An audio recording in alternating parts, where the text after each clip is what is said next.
यौज़ुबिल्लाहिमिनश्शैतानिर्रजीम बिस्मिल्लाहिर्रहमानिर्रहीम।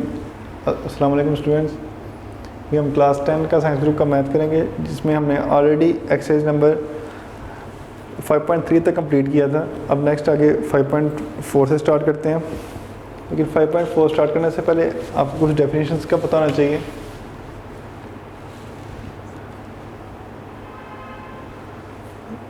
यहाँ पे आपके पास डेफिनेशन आ रही है ऑर्डर्ड पेयर्स की। ऑर्डर्ड पेयर की डेफिनेशन आपने 9th क्लास के ए चैप्टर के अंदर भी आपने पढ़ा था उसको। यहाँ पे एक बार दोबारा रिपीट कर लेते हैं।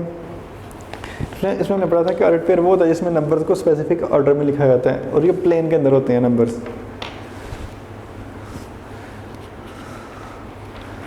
For example, any two number n times y, x and y written in the form x y is called an ordered pair.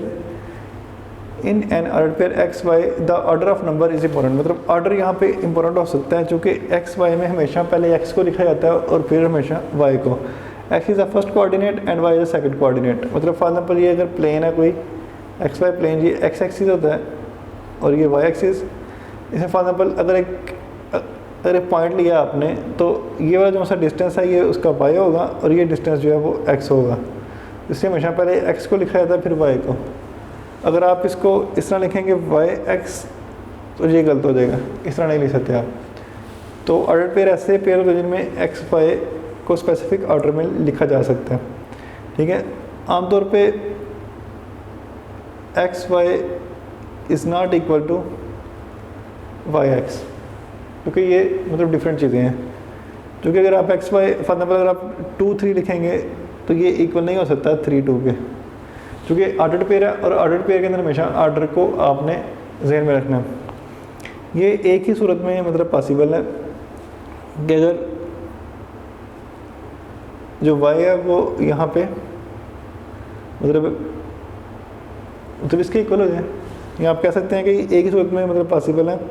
और हम देखते हैं कि ये नंबर इधर इक्वल हो 2 2 और यहाँ पे भी 2, यहाँ पे भी 2। यहाँ आप ये भी कह सकते हैं कि ये इस सूरत में पॉसिबल है कि x y is equal to s t if and only if x is equal to s. मतलब अगर ये इसके इक्वल है और y is equal to t. जैसे आप देखें यहाँ पे 2 2 के इक्वल है और ये 2 भी इसके इक्वल है। मतलब अगर ये आपस में इक्वल है तो फिर ही ये नंबर इक्वल हो सकते हैं, नहीं तो ये इक्वल नहीं होंगे। आगे आता है कार्टेशियन प्रोडक्ट। यहाँ पे मतलब प्रोडक्ट का मतलब तो होता है मतलब मल्टीप्लाई करने से जो आपका आंसर आता है, जिसको आप हसल ज़रब कहते हैं, उसको हम कहते हैं प्रोडक्ट। लेकिन यहाँ पे मतलब प्रोडक्ट से मुराद ये है कि आपने मतलब नंबर्स को ऑर्डर पेयर की फॉर्म में लिखना है। ये स्पेशल टाइप है प्रोडक्ट की, जिसको हम बोलते हैं कार्टेशियन प्रोडक्ट। कहता है कि Cartesian product of two non empty set A and B denoted by A cross B consist of all the ordered pair of x y such that x belong to a and y belong to b। जैसे for example हमारे पास एक set है, अगर a1 2 और b जो है 3 4, तो आपने करना है कि जब a क्रॉस b करना है तो आप इसको करेंगे जब क्रॉस का निशान लगाएंगे और इसके ऑर्डर पेयर बनाने हैं आपने। फिर अपने 1 के साथ 3 को लिखना है, ऑर्डर पेयर के हों 1 3 और इसको सेट में इनक्लोज करना है। फिर 1 के साथ 4 लेंगे 1 4, फिर क्योंकि अब 1 के साथ जितने भी एलिमेंट अब हमने ले लिए इधर, फिर 2 के साथ इन दोनों एलिमेंट्स को लेंगे 2 3, फिर आएगा 2 4। तो इसके नतीजे में जो सेट आ रहा है वो देखेंगे x जो है ये x है और ये y है, और x हमने कहाँ से लिया था a में से, कि x belong to a and y belong to b। इसका मतलब ये है कि हम ऑर्डर्ड पेयर की फॉर्म में लिखेंगे दो सेट्स के नंबर्स को, जिसमें से फर्स्ट एलिमेंट हमेशा फर्स्ट सेट में से होगा और सेकंड एलिमेंट हमेशा सेकंड सेट में से होगा। तो इस बात को आपने एक्सरसाइज में जब आपने सॉल्व करनी है इसको आपने ज़हन में रखना है, और ये दो डेफिनेशन आपने याद भी करनी है, चूँकि ये आपको दोनों डेफिनेशन जो है वो एग्जाम्स में आ सकती हैं। अब एक्सरसाइज स्टार्ट करते हैं।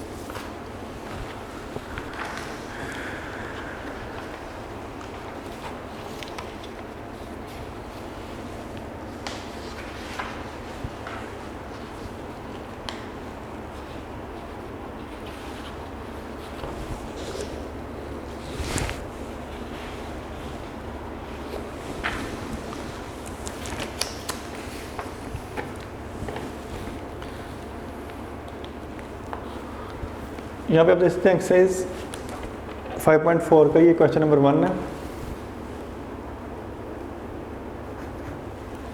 इसके अंदर आपको ए दिया गया एक्सेप्ट, कहता है कि if A is equal to a b and B is equal to c d find the A cross B and B cross A. तो पहले हम फाइंड करें कि ए क्रॉस बी, सबसे पहले आप सेट लिखेंगे ए,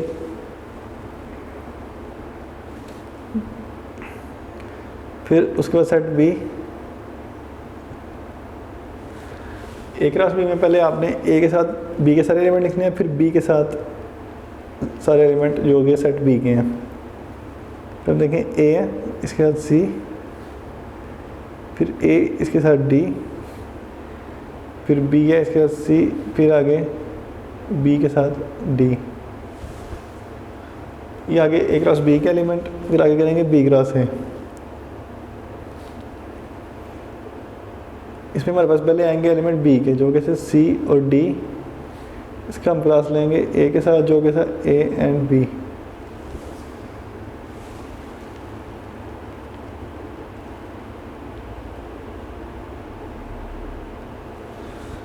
तो इसको हम दे सकते हैं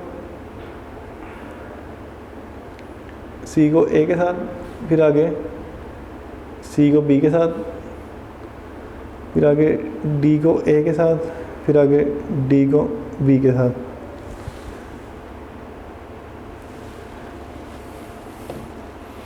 तो ये हमारा ए क्रॉस बी और बी क्रॉस है। एक बात आपने नोट करनी है कि इसमें जो एलिमेंट्स का नंबर है कि यार्ड पेयर कितने बन रहे हैं। यहाँ पे देखें 1 2 3 4, ये 4 बन रहे हैं, लेकिन अगर आप इसके नंबर ऑफ़ एलिमेंट्स को देखें तो ये 2 हैं और ये भी 2 हैं। अगर आप इनके मतलब नंबर्स की बात करें तो 2 मल्टीप्लाई बाई 2 जो है वो 4 होगा। तो यहाँ पे अगर आपको कहा जाए कि इसके एलिमेंट्स जो है अगर 2 हों, सेट ए के और 2 एलिमेंट हो सेट बी के, तो उनके पेयर कितने बनेंगे, तो आपने कहना 2 मल्टीप्लाई बाई 2 4।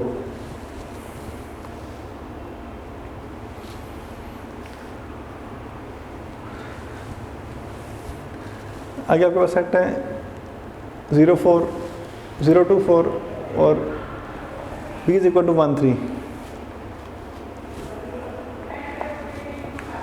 तो पहले हम लिखेंगे ए क्रॉस बी, पहले सेट ए लिखना पड़ेगा 0 2 4 और क्रॉस और b -1 3।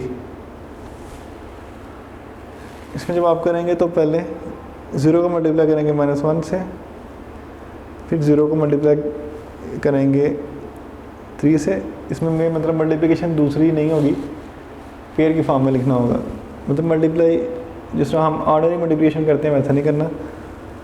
फिर आगे 2 को -1 के साथ, फिर 2 को 3 के साथ, फिर 4 को -1 के साथ, फिर 4 को 3 के साथ।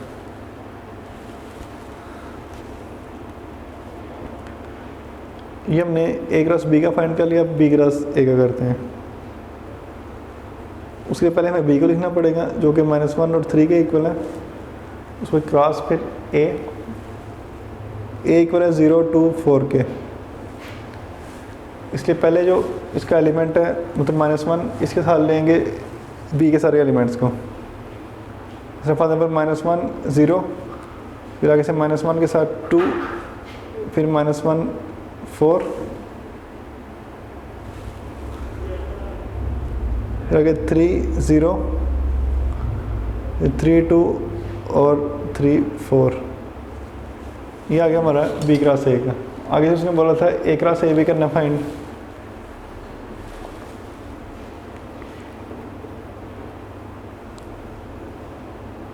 हम पहले सेट ए लिखेंगे 0 2 4 और फिर इसी के साथ करेंगे 0 2 एंड 4। पहले 0 के साथ इन तीनों एलिमेंट्स को लिखना है हमने। पहले 0 इंटू 0, फिर 0 इंटू 2, 0 इंटू 4,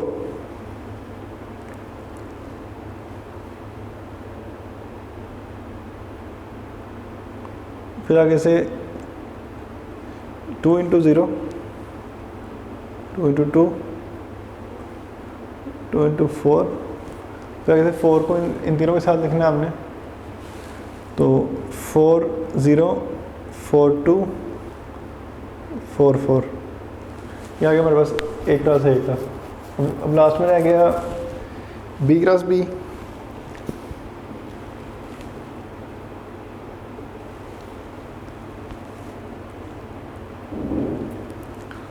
पहले हमें सेट B लिखना पड़ेगा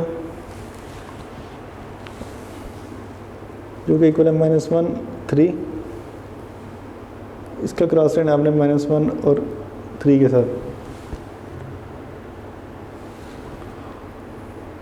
पर लिखेंगे -1 को 3 के साथ, सॉरी -1 को -1 के साथ, क्योंकि -1 इसके साथ होगा पहले, फिर -1 3 के साथ, फिर 3 को 1 के साथ,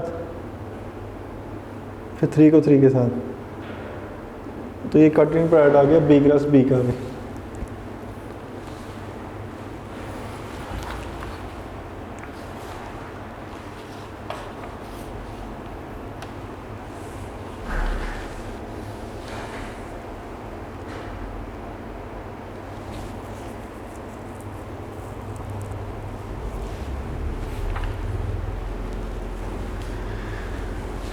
इसके बाद कहते हैं कि find A and B if A-4 and B-2 is equal to 2 and 1। मतलब अगर इसकी वैल्यूज, इसमें अर्ड पेयर की फॉर्म दी गई है कि अगर ये इक्वल होने की कंडीशन बताई थी कि एक है कि अगर x वाली टर्म x के इक्वल हो और y वाली टर्म y के इक्वल हो। यहाँ से आपने x वाली टर्म को x के इक्वल रख लें और y वाली टर्म को y के इक्वल रख लें। इस तरह फॉर एग्जाम्पल x वाली टर्म है यहाँ पे A-4, इसको हम 2 रख सकते हैं। यहाँ पे B-2, इसको हम रख सकते हैं 1। तो ये 2 है और ये जाके हो जाएगा +4। तो आगे से अब ये आएगा हमारे पास 6, A की वैल्यू 6 आ गई और B की वैल्यू आ गई 1 + 2, तो B की वैल्यू आ गई हमारे पास 3। इसी तरीके से ये वाला क्वेश्चन है, इसमें भी हमने x वाली टर्म को x के इक्वल रखना है और y वाली टर्म को y के इक्वल। तो पहले हम लिखते हैं 2a + 5 इज इक्वल टू 7 और 3 इज इक्वल टू B-4।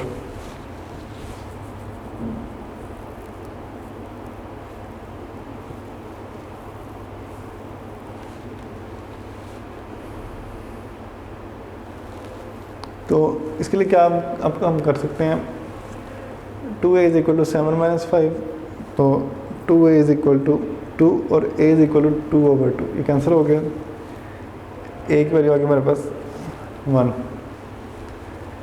इसी तरीके से b की वैल्यू फाइंड करनी है, इसको आप इधर ले आएंगे +4 इज इक्वल टू b, तो b की वैल्यू आ गई हमारे पास 7।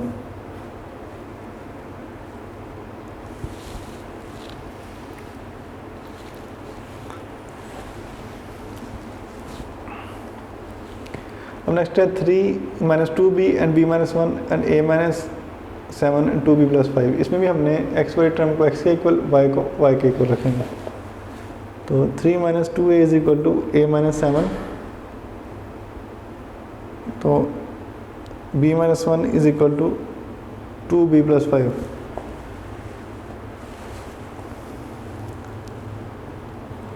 हमने a की वैल्यू फाइंड करनी है, इसलिए a वाली टर्म्स एक साइड पे आ जाएंगी।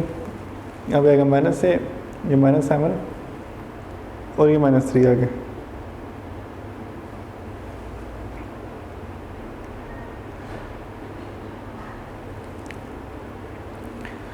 तो यहाँ पे आप देख सकते हैं -3a इज इक्वल टू -10, कि हमें a की वैल्यू चाहिए, इसलिए -10 ओवर -3, ये माइनस से कैंसिल हो जाएगा और a की वैल्यू आ जाएगी 10/3।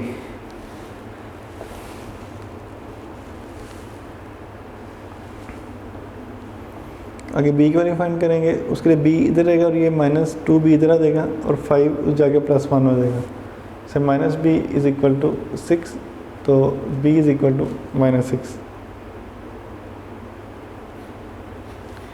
ये भी मेरे पास a और b की वैल्यू आ चुकी है।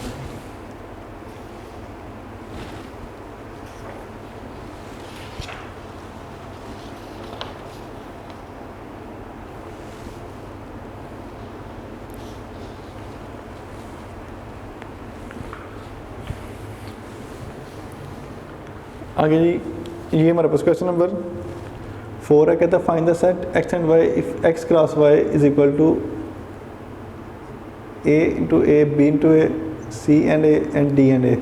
आपको पता है कि जो फर्स्ट एलिमेंट होते हैं कार्टेशियन प्रोडक्ट के, वो लिए जाते हैं फर्स्ट सेट में से, और जो सेकंड एलिमेंट है वो लिया जाता है सेकंड सेट से। इसका मतलब है कि जो इसके कार्टेशियन प्रोडक्ट जो हमें दिया गया है इधर एक्स क्रॉस वाई,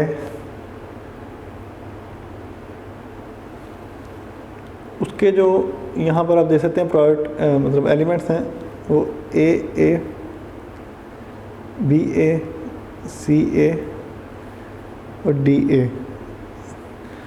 पहले आप लिखेंगे सेट एक्स, इसमें इसके आएंगे सारे फर्स्ट एलिमेंट जो कि ए, बी, सी एंड डी।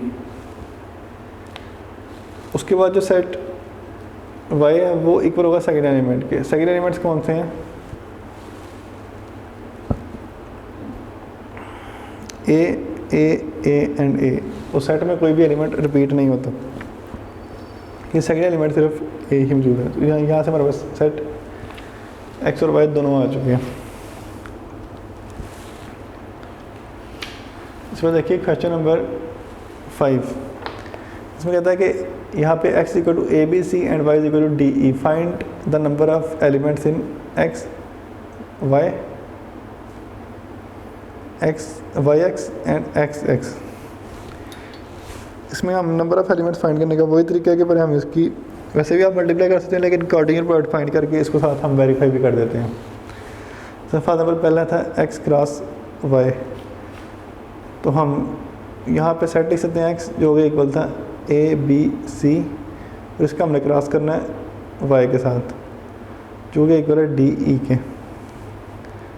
तो यहाँ पे हम जब मल्टीप्लाई करेंगे तो आएगा a के साथ b, फिर a के साथ e, फिर b के साथ d, फिर b के साथ e,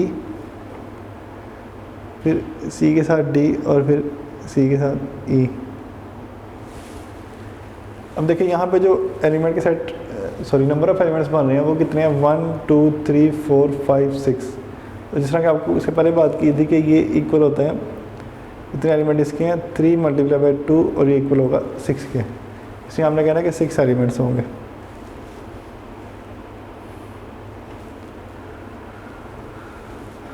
अब यहाँ पे हम लिख सकते हैं x क्रॉस y कंटेन्स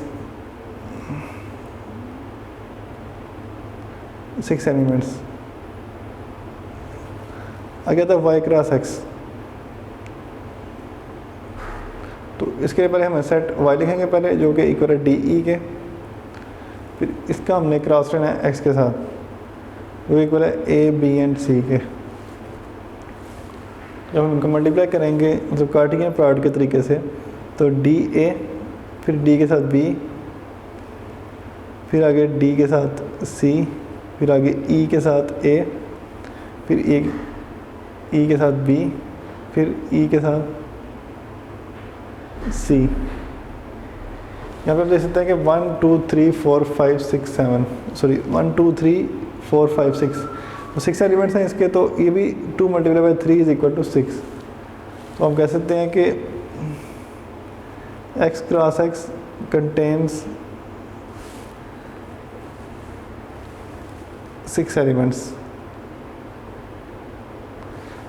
उसके बाद नेक्स्ट स्टेप में है x क्रॉस x। इसके पहले सेट x को लिखना पड़ेगा जो कि इक्वल है डी ई के, फिर आगे इसका क्रॉस करेंगे डी ई के साथ ही। तो इधर आप देख सकते हैं कि